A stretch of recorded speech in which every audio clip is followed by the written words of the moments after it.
Sup, homies? Your good friends over at Podjerky, Direktor Awesome, and Master Impressive present an all-new podcast. They gonna put some shizzle in your bizzle. Know what I'm saying, dog? For real. When your life is in a shuffle, visit Podjerky's online crib to get your audio scuffle on.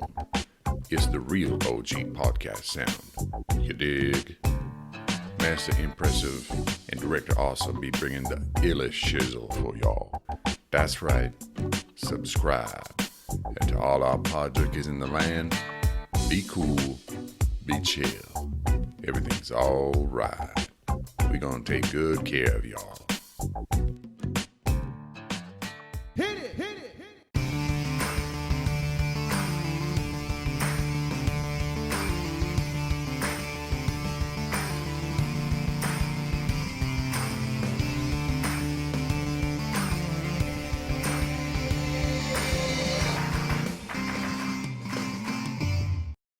Welcome to another episode of Podjerky. We're your hosts, Master Impressive and Direktor Awesome.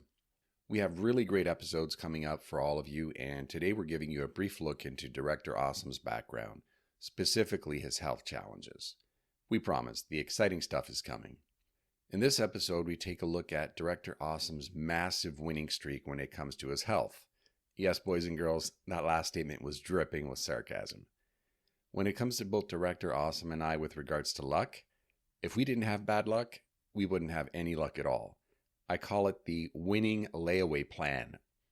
For those of you who are going through rough times and have suffered some health setbacks in your life, please take a moment, leave your concerns at our audio doorway, and live vicariously through the tall tales of Direktor Awesome's romp through Crapville, near Shit Creek.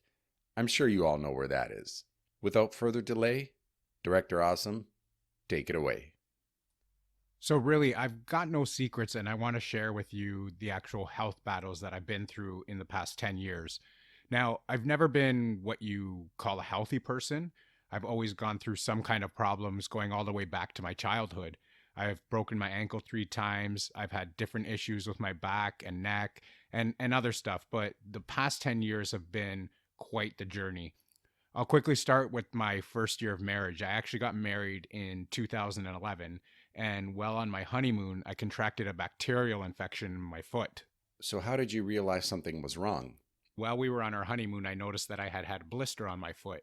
And when you have a blister on your foot, you don't really think too much about it. You're going to a different country, and that's not what's on your mind. You're thinking, I'm going on my honeymoon, I'm going to a destination, and I'm just going to enjoy myself. So we went about our vacation, and while we were there, we had free spa tickets to go to the spa while we were at the resort.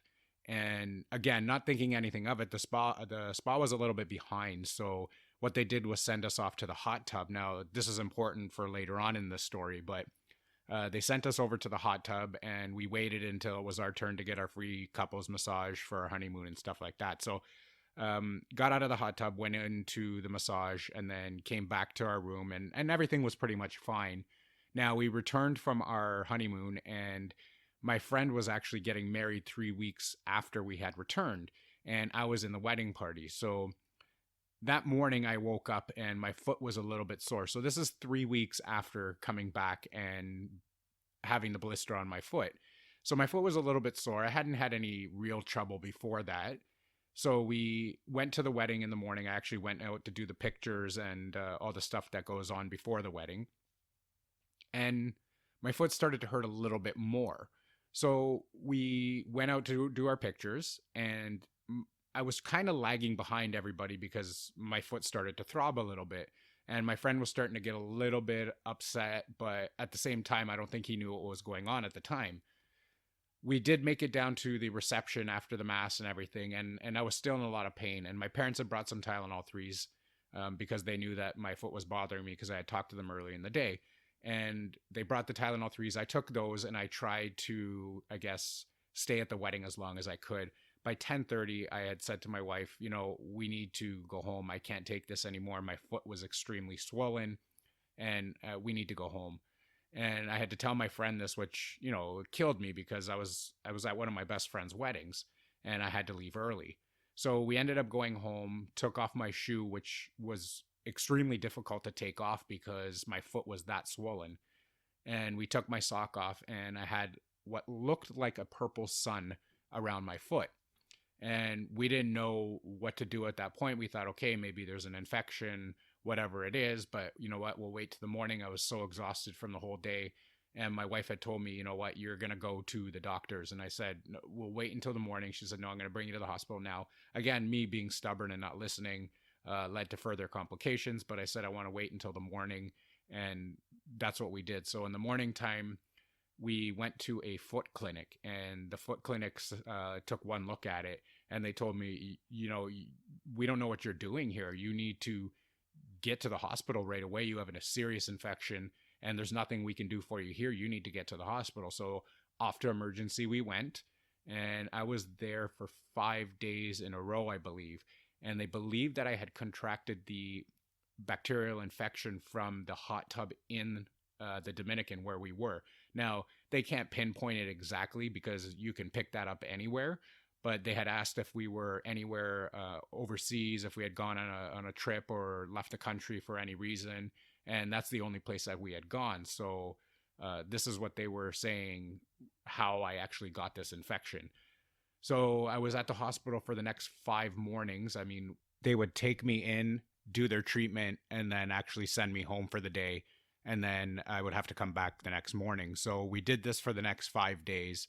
And then they actually sent me home, and they put me on a IV to be at home with that. This was just a medication that was flowing through my bloodstream to try and get rid of this bacterial infection. We did that for a couple of weeks, and we had a home care nurse here as well. They actually ended up putting in a PICC line, which is a line that they do a surgery for, that they cut into your arm, and then they run the line up through a vein so that it pumps into your heart and can distribute a lot quicker. So we had that done, and then on Christmas Eve of that year, the PICC line actually started leaking. So we had to rush back to emergency and have the PICC line removed, and I opted to get just the needle put back into my vein and then just run the line that way. Turns out that I developed deep vein thrombosis from that, which is crystallization in your veins from the medication, and it just hardens your veins. So I couldn't move my arm at all at this point. So this was actually just a big disaster at this point in our marriage so far, and we're maybe a month into our marriage.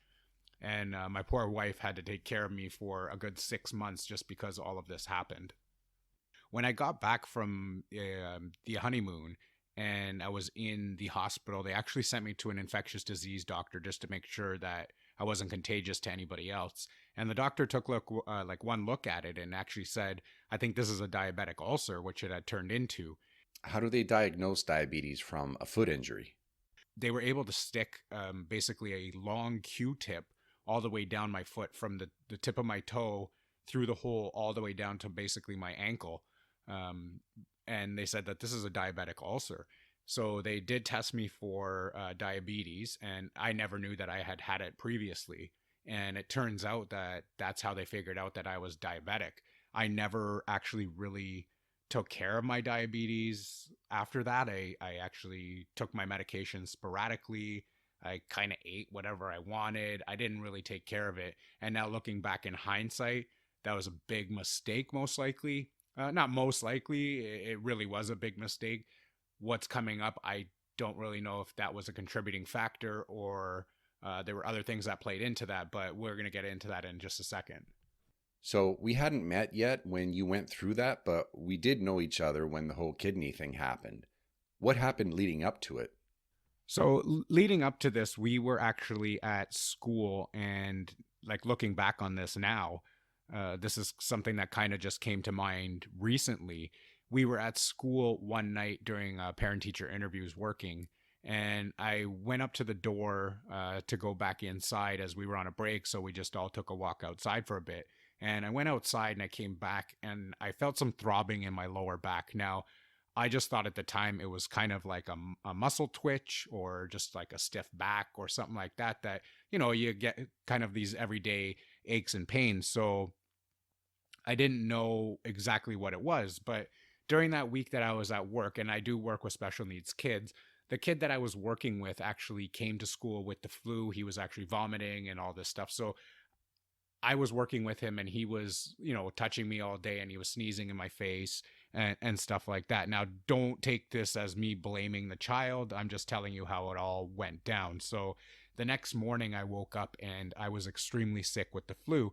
And I think I got it from the student. But again, I'm not blaming them, as you can catch that anywhere, right? So the flu was actually much worse than I usually get it. I couldn't keep anything down. Not even like any water, anything like that. So my wife kept saying, you know what, we're going to go to the doctor. We're going to go to the doctor. And I kept saying, no, because you get that weak, feeling that you just don't want to get out of bed and you just want to kind of like lay there and just do nothing. And, everybody gets that way when they get sick. And in hindsight, I probably should have listened to my wife after this went down for 3 days. So again, I didn't really want to get out of bed, and I had no idea at the time that my kidneys were shutting down. So day 5 of this vomit, it was going on, and my wife told me if I'm not okay by the end of the day, we're going to go to the hospital. So by the end of the day, I still wasn't okay, but convinced my wife to let me wait until the morning. I said, I just want to lay down. I just want to rest, and I'm just not feeling good, and I just want to, just lay here like you would when you're sick. So because I was so sick, I asked my wife to sleep in the room next door so that she wouldn't catch what I had, and she did. The next thing I remembered was waking up in the hospital 2 days later. Now, when I got into the hospital, apparently what had happened is the night before, as my wife will explain a little bit later on in this episode, I was apparently making noises at night, and I ended up having 2 seizures, one at home and one in the hospital as well. Ended up biting my tongue. And again, my wife will go into more detail about this when she comes onto the show and gives you her view of what happened in that night. So I really don't remember anything that happened for the next 2 days. I'm only going on what my wife has told me and what my friends have told me. So I had the seizure in the emergency room. I was restrained. I was in hypertensive crisis. I was severely dehydrated when I arrived. They ran all kinds of tests. They did an MRI and ECG. They tested for encephalitis and meningitis. They did blood work. I had a spinal tap done. When the blood results came back, my kidney function was not good. So normal creatinine levels in your body should be around the 100 mark. And mine were at 630, I believe. And I was actually on the verge of dialysis. So luckily, my levels that night started to drop, and they didn't have to put me on dialysis. They just actually tried to play it out to see if my levels would continue to drop over the next few days. And happily, they started to drop, which was fantastic. But then what happened was I started to get edema. And what edema is just a lot of swelling and water buildup. Because I was so dehydrated, what they had to do was put a lot of fluid into me. So as my wife will explain later on, is they had so many bags of fluid going into me. So I had ended up gaining close to 60 pounds of fluid while I was in the hospital with edema. So just imagine that it was very hard to get out of bed. It was very hard to walk around in the hospital. So I had a nurse with me all the time that would help me just to walk to the washroom, just to get up and do normal things that you would have to do, brush your teeth and do whatever you had to do. So all of that was going on at this point. And then after the 6th day, I was released and I went home. And then I battled edema at home as well, which was very, very painful. But the way that you have to kind of help with that is, 1, you have water pills that you're on, and 2, you have to get up and move around. If you're just laying around all the time, then it's never going to go away. So I tried to at least walk up and down the stairs once a day, which was very painful, very difficult to do.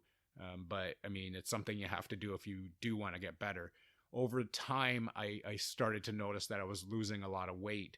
And I'm going to tell you, I went into the hospital, weighed 197 pounds when I went into the hospital that night when this whole kidney failure happened. And I came out of the hospital, I was over 250 pounds. And right now I'm at 167 pounds. So I have lost 30 pounds of my weight that I actually weighed from originally from going into the hospital.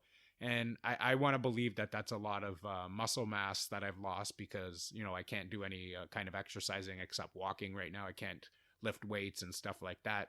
And I did change my diet. So, I mean, that has a lot to do with it as well. So I'm down to 167 pounds, which my wife believes is too thin for me, but I'm actually on the mend and I'm getting healthier every day. But I actually developed what they call frozen shoulder as well during all this. And that's just being inactive and being in bed for such a long time that your shoulder locks up, it freezes. And I'm actually in physio for that right now. So that could take another 6 months to a year to actually heal. I've been to physio for the past 5 months already, 6 months almost now. And we're trying to clear that up as well. So at the end of the day, we are on the mend, and my wife is going to have some good insight to actually what happened that night. So I remember you telling me a funny story about a priest while in the hospital. Why don't you tell our listeners what happened there? Wasn't he giving you an exorcism or last rites? Or perhaps he was just there to kick you in the butt to get you out of the hospital? Yeah, this is actually a very funny story. I mean, at least to myself and my wife, it was very funny. So I'm sitting in the hospital room and a priest, well, what I thought was a priest, came into the room and he looked at me and he asked me if there was like any kind of prayer that I wanted to do. First, he asked me what my denomination was. I told him that I was Catholic. And then he asked me if there was any kind of prayer, if I wanted to do a prayer. And I said, yeah, sure. Let's do a prayer. So he ended up reading part of the Bible. And then he actually, I believe it was an Our Father that he did with me. And at this whole time, it's running through my head, like, why is there a priest here and all that? So the doctor comes back in the room. And after the priest had left the room, I turned to the doctor and I said, is there something that you're not telling me? And the doctor actually looked at me and was very confused and said, what are you talking about? And I said, well, a priest just left my room and gave me like the option to have a prayer done. And is there something that you aren't telling me? And the doctor just started to laugh and he said, no, that's a pastor that goes around the hospital wings and he does prayers for everybody. And here I was sitting there thinking that, you know what, the priest is giving me my last rites and that I was actually dying. So my wife had a good chuckle about that while we were in the room. And then remembering back on it, it actually is a funny story for us right now, because at the time I actually thought that I was dying, but turns out that it was just a pastor that was giving us the option to do a prayer to try and help with the healing. How many meds did they have you on when you came out of the hospital? I was actually on about 25 different meds. I think my wife is actually going to talk more about this in her part of the interview. But I was on about 25 to 28 different meds when I came out. I bet you were happy to see 2019 come to a close. Well, 2019 was probably my roughest year ever. Let's just put it into perspective a little bit. January 23rd, my puppy, my dog, had passed away from a heart attack. And we're going to get into an episode about that later on. But that was a very difficult time for us. And less than a month later, I ended up in the ICU with kidney failure, hypertensive crisis. I had to have an EEG, ECG, lumbar puncture, check for meningitis and encephalitis. February 28th, I was released on 25 to 28 different meds with severe edema. In March, I lost the vision in my eyes due to the hypertensive crisis. Now, today I have vision back in one eye. The other eye, I'm almost completely blind. I can see shape. I can see color. I can't see any words. I can't see barely anything out of my right eye right now. I do have to have reading glasses on to see my phone, as I really can't see at all. And you have to understand that I did have 20/20 vision before this, so this is actually a big change for me. We moved into July, where I got my first injection into my eye to try and stop the blood vessels from growing. July 26th, I went in and I had a first round of laser treatment for my eyes. August 8th, we went back and had a second round of laser treatment.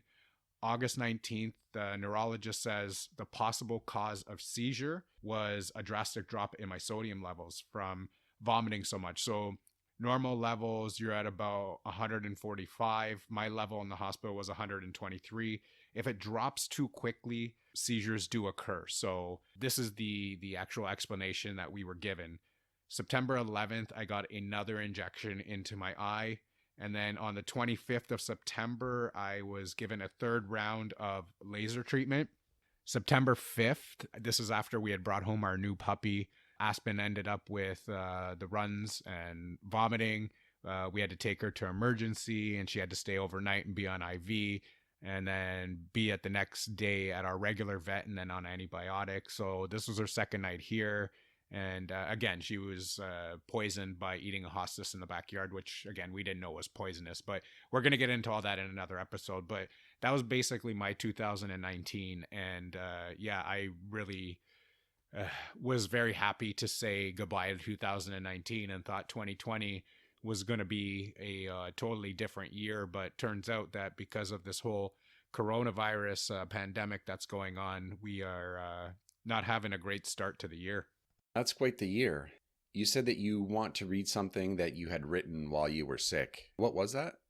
Yeah, like Master Impressive said, I wrote this while I was laying in bed and very sick. I don't even think I've shown this to my wife yet. So if you're listening, which I know you are, here it goes. Sometimes you go through life and it doesn't seem fair. You think about the pain and suffering you go through, but you have to pull through and deal with the hand that you're dealt. You sometimes overlook the people that surround you and take for granted what you have. When I took my wedding vows, I never thought I would put them to the test as much as I have in the first 8 years. I'm so lucky to have a woman who is so strong as she is and has stood by and taken care of me in the times of need. I can't sit here and say that it doesn't bother me that I have to put my wife through all this, and I can't say that it hasn't crossed my mind that she is exhausted and doesn't want to do this anymore.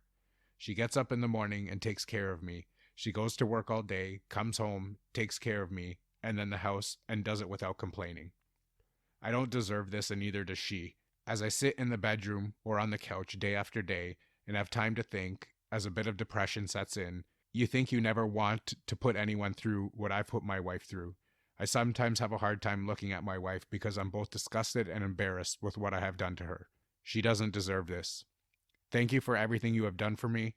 I mean everything from spending uncomfortable nights in the hospital, to taking me to appointments, to pushing me in a wheelchair everywhere, to making my meals and separating my pills, to spending time with me, to running around and taking care of everything. The only reason I am where I am today is because of my wife. I wouldn't have been able to do any of that on my own and probably would have fallen into a deep depression. I have no words to say about what she's done for me. I don't know how to say thank you enough for what she's done for me. I feel bad that I had to put her through all of this. I'm so lucky to have her as my wife, as well as my very best friend. I wish I could show her more how much I appreciate everything she has done for me, but there's nothing I can do that would even compare to the sacrifices she had to make. I don't want to think about what would have happened if you weren't there to hear the groaning and called 911. Would I still be here if you weren't? I know I wouldn't be where I am today without you. All right, I'm here with my lovely wife. Hello. And we're going to go over a bit about what happened that night. So tell me when, I guess, you noticed something was happening. So I'd been sleeping in the spare bedroom because you were so sick I didn't want to be near you. And I don't know if I heard you first or Indy heard you first. But Indy's our dog, by the way. And she started barking. And so I woke up and I could hear you making these, like, bear grunting noises through the wall. And I kind of just got up and was like, okay, something is not right. And I came running into the bedroom and I found you sort of laying the wrong way on the bed. So when I was laying like that, what was your first instinct? What did you do? So I think I was more mad at you than anything because you were being so stubborn about not wanting to go to the doctor. So I grabbed your clothes off the floor and I literally threw them at you and was like, get up, we're going to the hospital. Enough is enough. And you didn't respond. And so the only thing that you could do was say no. And so the more and more I kept saying it, the more and more I realized you weren't going to get up and that you weren't responding to me. So I think I repeated probably about 3 or 4 times to sit up in bed or I was going to call 911. And I think on the 4th time I asked you to do it and you didn't respond, I grabbed the phone and called 911.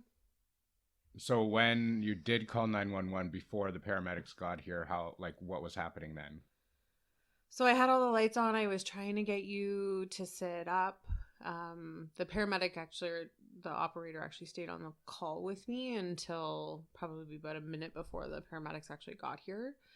They were making me check your vitals and making sure you were breathing and asking me about what was going on, because I guess they were transmitting it to the paramedics. And for the most part, I was just trying to get you to sit up, which you wouldn't. So at this point, what did you think was happening? Actually, to be honest with you, I had no idea what was going on. I just knew it was something serious. But I had no clue what it was. Like, did you think it was more like just from the flu that I had and that... Yeah, I just thought it was to the point where you were at pure exhaustion, and that you literally just couldn't function because you hadn't eaten in 4 or 5 days at that point. And well, I couldn't keep anything down, right? You couldn't hold water down. So once the paramedics got here, what happened? So they tried to get you to sit up, and they actually ended up getting you to swing your body around to the one side of the couch or the bed so that they could actually get you into a sitting position. And you kept kind of falling over.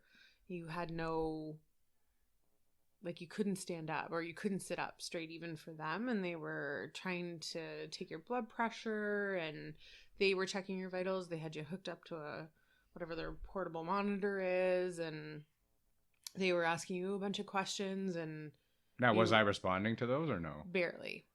You were definitely coming around. You were starting to answer more questions, but for the most part, you were still pretty out of it.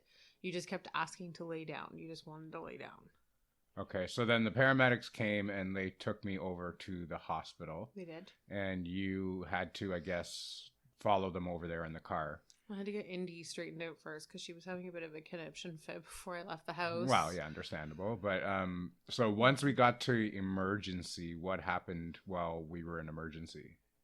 So when we first arrived at the hospital, they let me come back and see you. And then the nurse kicked me out and told me that they had to get you settled into a room. And then once they had that done, they would come out and get me. It was probably about half an hour or 40 minutes. The nurse finally came and got me and pulled me back into the back of the ER department. And you were just coming back from getting a CAT scan, they told me, because they wanted to check to see if you had a stroke.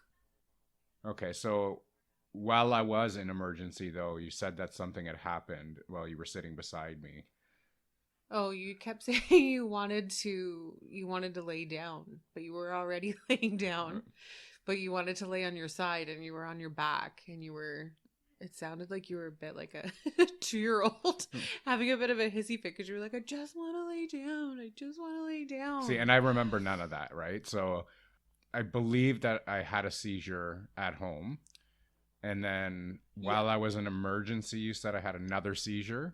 Yeah. I was strapped down to the bed, I guess. Yep. And I had another seizure, and you were there to see that? Yes. And how did that go? How did you feel about that when it happened? Like, what did you have to do? So the doctor and I were standing over top of you talking because it was about 6:30 in the morning at this point, and they were about to do a shift change. So he was telling me kind of what the next steps were going to be, and then all of a sudden I looked down, and you started to have a seizure. And for whatever reason. It's okay, just a momentary break here. She's okay, just remembering things. It's okay. It was like something out of a movie. All the nurses all come rushing in and they're calling out all these medical terms to like get all these different drugs for you. And sorry. And they close the curtain and one of the nurses basically like carries me down the hall into a waiting room. And they tell me what's going to happen and, that it'll probably be a little while before I'm allowed to come back in and see you. But they kind of walked me through what the doctors were going to be doing and they just kind of left me there and then it was probably about another half an hour or 45 minutes they came back to get me and said that I could come in and see you, but that you were going to be kind of hooked up to a few more monitors and a couple of different things were going to happen. They still had you in the restraints because of the fact that you kept wanting to curl up into the fetal position, and that was causing your blood pressure to escalate. So I think they said your seizure lasted about 57 seconds. And at some point you had bit your tongue. And so you had blood all over the side of your face when I came back in. And they ended up having to put a catheter in. And they had to do a whole bunch of things because you were basically at this point right out of it. And I asked them how long it was going to take before you would kind of come out of the seizure. And they had told me it would be anywhere between 5 minutes to 24 hours before you would be coherent enough to have a conversation. And how long, I guess, did it take until it was like out of it? So you didn't have a conversation with me again until 5 o'clock the next morning. Like, to my recollection, I don't remember anything for 2 days. Right. I don't remember having any conversations, although you did say I had conversations with the specialists that were there, the neurologist and the infectious disease, and I guess the ICU doctor. And I don't remember any of that, but my first conversation with you was the next morning, so almost 24 hours after this all happened. Yeah. So they got you all set up into the ICU at about 5 o'clock, sort of the following day, because we went into the hospital at about 1 a.m. So 5 o'clock that night, you got admitted into ICU. And because they didn't know what was wrong, and they were testing you for a bunch of infectious diseases, we basically had to be in full head-to-toe gown, mask, gloves while we were with you in the ICU. And they still had you in the restraints, and you were still pretty out of it. You would make the odd noise here and there, but you didn't actually know that we were there. And so I opted to end up coming home. One, to check on the dog, but two, I think I needed the sleep at that point. And you had a full-time nurse with you 24 hours a day in the ICU. So she said, go home and get some rest. You know, here's the direct line. You can call at any time and check in on you. So I called before I went to bed, and they had said that you were finally out of the restraints. You were finally behaving enough that they could undo you. That's nothing new. Yeah. And then I guess at about 4:30 or 5 in the morning, you had woken up in the hospital, and I guess you kept bugging the nurse to tell her to call me, that you wanted to know where I was. And she's like, it's 4:30 in the morning. There's no way your wife's going to be awake. And you kept telling her, no, she's awake. You can call her. It's fine. And then about 20 minutes later, I guess I must have called the hospital. So the nurse had a good chuckle. Well, just for those that don't know, we're up at 4:30, 5 o'clock every morning. So at least I still remembered that at that point. So she put you on the phone, and you were asking me a bunch of questions kind of about what happened and why you were there and when I was coming. That was really all you wanted to know, is how quickly I could get over there, because I think you were a bit freaked out by everything that was going on. So I think But at that point, I don't remember that happening, right? So I don't remember asking the nurse to call you. I don't remember you actually coming back to the hospital. How are you feeling at that point? Relieved that you were awake. I think I started crying when you actually had a conversation with me on the phone, because at least then I knew that. Oh, I talked to you on the phone too? Yeah, that when I called, the nurse put you on the phone. Oh, I don't remember that at all. Yeah, and that was at like 5 in the morning. And then I think I came to the hospital around 7:30. See, I'm finding out new things too, because we've been talking about this for the past year, and I didn't even know that little bit of information. So, but you said you were relieved, and then you came to the hospital. Yeah. And then how was the condition then? Was it more me just like in and out of it? Like, was I sleeping? You slept a lot more often than not, yeah. First, like 24 hours that you were in the hospital. Your mom and dad came up, which you don't remember. No. So your mom and dad were there for the day. You really don't remember anything until almost day 3. The first thing I remembered was my older brother, and my dad walking into the hospital room. That's the first thing that I remember. And so the day previously, you had seen all of the doctors. The ICU doctor kind of came in and explained what was happening, that they didn't really have any explanation for what was going on. So at that point, they were treating for symptoms. So they were treating for high blood pressure, they were treating for kidney failure, and they had you on, I don't even remember how many antibiotics at that time, because they couldn't figure out if it was an infection that was causing all of this or if it was something else. So, but they also tested me for encephalitis and meningitis. Yep. And all that came back clean, obviously. Yep. But what were they telling you as they were doing that? It was just precautionary, or? So the test when they did for the infectious disease, you were actually still in the ER. And at that point, they were just trying to rule things out. So they had a list, and they were essentially just kind of checking the boxes as they were going.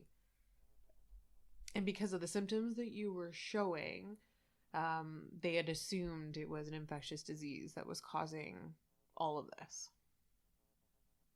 Interesting. So now we get out of the hospital. We're at day 6, I believe, from in ICU. Yeah. And they wanted to transfer me over into regular care. But all they were doing really was coming in the room and giving me pills. They weren't like waiting hand and foot on me anymore. And blood work. And I asked them if I could just go home because we could do this ourselves. Like we could actually just administer the medication ourselves at home. I'd be more comfortable at home. I actually had a TV at home that I could lay in bed and watch. Not that I was up much, but I mean, when I was, there was something I could do. Could hang out with the dog and, you know, whatever it was. So when you came home and realized, you came to a realization that, you know what, this was a serious event that happened, and I'm going to have to take over like the responsibilities of the house. Like, how did that make you feel? At first, I was okay with it because my work had been really understanding about giving me the time off that I needed. And funny enough, when I actually showed up at work my first day back, they even said to me, "What are you doing here? Go home and look after your husband." But at that point, I think I just needed a taste of normal for a day. But they were really understanding about me being able to take time off or work from home or do whatever I needed to do. So we didn't really start to feel it until I actually had to go back to work full time. So I essentially had to take over cooking, which I hate doing. And then on top of that, I had to cook diabetic friendly and low sodium because of how high his creatinine level in his kidneys were. We had to keep everything as clean as possible. So we didn't get to eat a lot of good food right then. No, and so I became almost obsessive about checking labels and calculating how much salt I was giving you in a day and how much sugar I was giving you in a day. And our doctor even told us, like just a family doctor, saying it's like nearly impossible. Like what is a normal person's sodium intake in a day is what, 2,500? Yeah. And mine was supposed to be at about 1,500. Which is impossible. The doctor even told us like it's almost impossible to get that done, to get it down to 1,500. He's like, there's salt in everything. You got salt in water, you've got salt in every kind of food. So you'd be eating nothing essentially if you had to keep count of your sodium. But he said, you know, try and keep it at a reasonable level. Yeah. And then the worst part was, I think the first couple of days coming out of the hospital, when I was trying to cook for you, you couldn't hold it down. So then I was paranoid that we were coming out of the hospital too quickly and that you should have still been there. I guess based off of the food, or I don't know, or the fact that you weren't on liquid meds anymore, you were on pill form. They weren't sitting well in your stomach. So then we ended up having to add another medication just so that you could settle your stomach enough to be able to keep food down while you were at home? Well, we've already established that I'm stubborn, You're and I pain did in the not butt. I did not want to stay in the hospital. Probably would have been for the better that I did. Mhm. But I mean, we did come home, and you took care of things. And then how many medications, like how did you figure out the formula for medications, I guess, when they sent me home? So when the pharmacist came in to talk to us at the hospital, she had a spreadsheet or a chart that basically explained what medication to take, how much, what it was for, and what time of day you had to take it. And you were on 25 different medications 6 times a day, and then like a variety of pills at different times. So there aren't any of those little medical pill things that are as complicated as you. So I ended up having to make my own.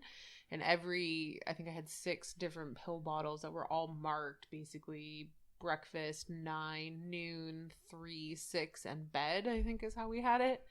And essentially every night after you took your bed pills, I would come downstairs and I would follow along on the little chart, and I would basically do your meds for the following day. Yeah, So, just remake the whole pill container thing. yeah, and then as you started to recover and you came off of different meds, or you were put on different meds, or they changed the doses, I ended up actually copying the spreadsheet and basically recording what doctor put you on what one they took you off of, when did they take you off of it, if they put you on one, what was it for, just because I had to keep track. And because you were seeing 3-4 doctors at the time on different follow-ups, and they were all treating you for different things, it was the only way we could keep track of kind of who was doing what and when. So I would print the forms off and actually bring them to the doctor's appointments with us, and I would leave them with the doctors to say, like, this is what his current med regimen is now, so that they could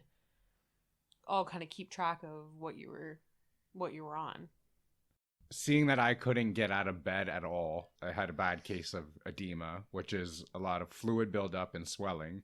How did you feel about having to take over everything in the house? Like, I mean, the cleaning, the cooking, the dog walking.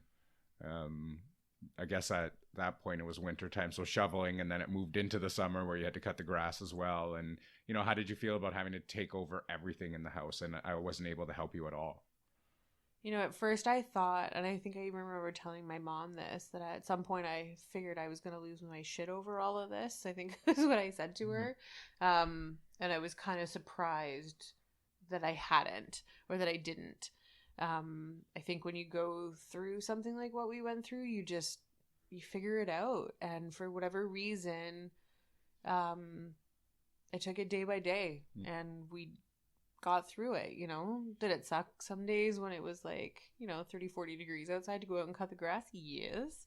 But I did it because I knew it had to get done, and I knew that you couldn't do it. And I think there was a big difference between not wanting to do it and not being able to do it. And I think because you weren't able, it made me able. And for whatever strange reason, I kept it together. And you know me, I don't exactly have a lot of patience.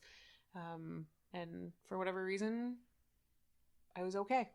I was tired, but I was okay. And I think it was because I knew that you were recovering.